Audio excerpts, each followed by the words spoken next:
श्रीमन्नारायणीये पञ्चसप्ततितमं दशकम् कंसवधवर्णनम्।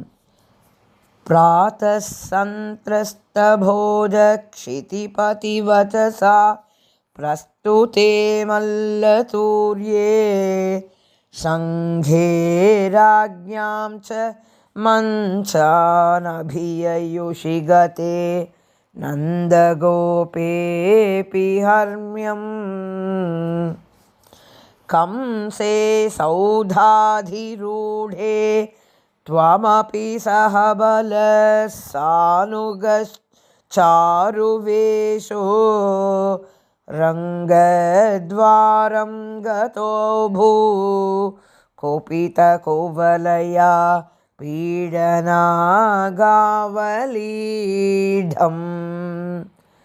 पापिष्टापेहि मार्गात् द्रुतमिति वचसा निष्ठुरक्रुद्धबुद्धेः अम्बष्ठस्य प्रणोदादधिकजवजुषा हस्तिना गृह्यमाणः। केलीमुक्तोऽथ गोपीकुचकलशचिरस्पर्धिनं कुम्भमस्य व्याहत्यालीयथास्त्वं चरणभुवि पुनर्निर्गतो वल्गुहासि। हस्तप्राप्योऽप्यगम्यो झटिति मुनिजनस्येव धावन् गजेन्द्रं क्रीडन्नापात्य भूमौ पुनरपि पततस्तस्य दन्तं सजीवम्। मूलादुन्मूल्य तन्मूलगमहितमहामौक्तिकान्यात्ममित्रे प्रादास्त्वं हारमेभिर्ललितविरचितं राधिकायै दिशेति। गृह्णानं दन्तमंसे युतमथ हलिना रङ्गमङ्गाविशन्तं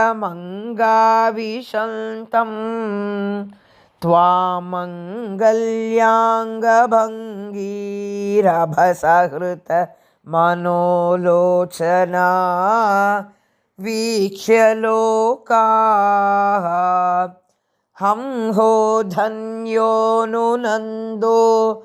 नहि पशुपालाङ्गना नो यशोदा नो धन्ये क्षणा स्म स्त्रीजगति वयमेवेति सर्वे शशंसुः। पूर्णं ब्रह्मैव साक्षात् निरवधि परमानन्दसान्द्रप्रकाशं गोपेषु त्वं व्यलासीर्न खलु बहुजनैस्तावदा वेतिदो भूः। दृष्ट्वाथ त्वां तदेदं प्रथममुपगते पुण्यकाले जनौघाः पूर्णानन्दाविपापाः सरसमभिजगुस्त्वत्कृतानि स्मृतानि। चाणूरो मल्लवीरस्तदनु नृपगिरा मुष्टिको मुष्टिशाली त्वां रामं चाभिपेदे झट झटिति मिथो मुष्टिपातातिरूक्षम्।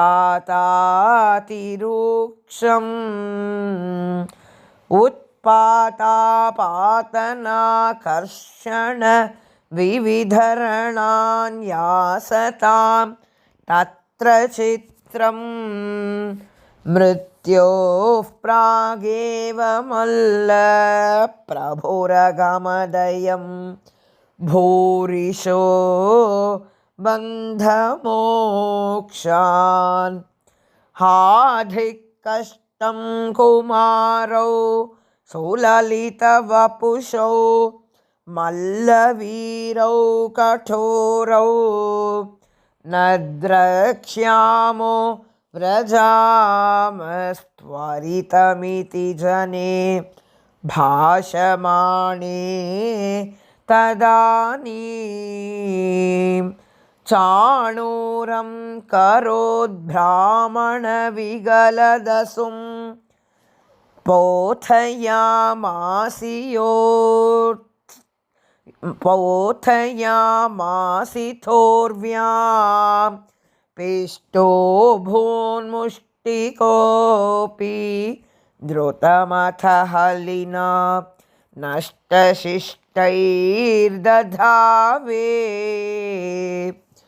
कंसः संवार्य तूर्यं खलमतिरविदन् कार्यमार्यान् पितॄंस्तान् आहन्तुं व्याप्तमूर्तेस्तव च समशिषद्दूरमुत्सारणाय रुष्टो दुष्टोक्तिभिस्त्वं गरुड इव गिरिं मञ्चन्नुदञ्च